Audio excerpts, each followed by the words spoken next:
Salut à toi, pensée du jour numéro 83. Combien de reps? C'est la question du jour.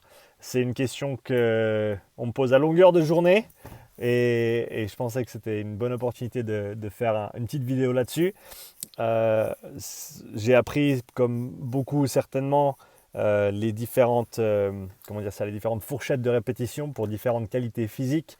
Donc 0 à 3 pour la force absolue. Ensuite, on a quoi? On a le milieu, 8 à 12 pour l'hypertrophie, 15 et plus pour l'endurance. C'était intéressant, mais c'était incomplet. Et il se trouve avec ce qui en est ressorti de la recherche ces dernières années, que ça ne marche pas comme ça, qu'on peut développer de la force, alors jusqu'à un certain point avec plus de répétitions, mais surtout on peut développer de la masse musculaire avec une fourchette de répétition très très large, jusqu'à 30 RM si je ne me trompe pas. Et je pense qu'il faut se rappeler dans ce contexte-là, c'est l'effet qu'on recherche, l'effet qu'on cherche à imposer sur le muscle, sur le système. Et donc dans ce cadre-là, c'est clair que si on veut travailler sur de la force avec une composante, on va dire, neurale importante, c'est clair qu'on va devoir se diriger vers moins de reps avec plus de charge. Mais à partir du moment où on veut essayer de renforcer quelqu'un de manière générale et de construire de la masse musculaire, ce qui devrait être, en tout cas qui est pour moi, un de mes objectifs premiers avec monsieur et madame tout le monde, surtout, parce que c'est ça qui va leur apporter qui va leur faire énormément de bien et qui va leur donner énormément d'options dans la vie de tous les jours. Je veux dire, plus on a de masse musculaire, mieux on se porte de manière générale, bien sûr. Et donc ça, c'est vraiment un point essentiel. Et donc, je pense que de partir du point de vue de compter les répétitions ou de demander combien de répétitions, bah, si on connaît bien la personne et si on connaît exactement la charge et on connaît exactement l'exercice, on peut prescrire un certain nombre de répétitions.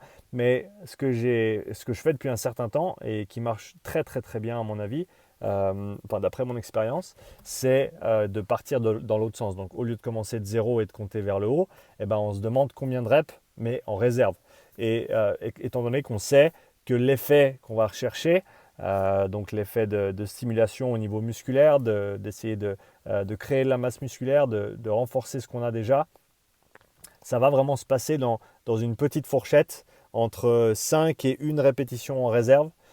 Si on prend l'échec comme étant 0 répétition en réserve, et bien sûr l'échec ayant en elle-même, c'est pas mauvais, mais il ne faut pas le faire tout le temps parce que ça peut ensuite avoir un impact négatif sur l'état de fatigue et donc la qualité des répétitions suivantes et aussi le volume qu'on va pouvoir faire dans les séries suivantes. Donc ce que je veux dire par là, c'est que si on fait 4 séries ou 5 séries avec 2 répétitions en réserve, eh ben on accumule un petit peu plus de volume que si on fait que 2 ou 3 séries à l'échec et après on ne peut plus les faire, donc ça ne sert plus à rien.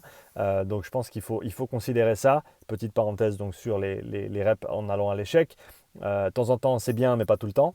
Et donc si on reste dans cette fourchette de 5 à 1 rep en réserve, on sait qu'on va avoir l'effet escompté. Et ça c'est le cas que ce soit avec des nombres de répétitions basses ou beaucoup de répétitions. Donc comme j'ai dit, on peut monter jusqu'à 20, 30 répétitions et encore avoir un effet positif.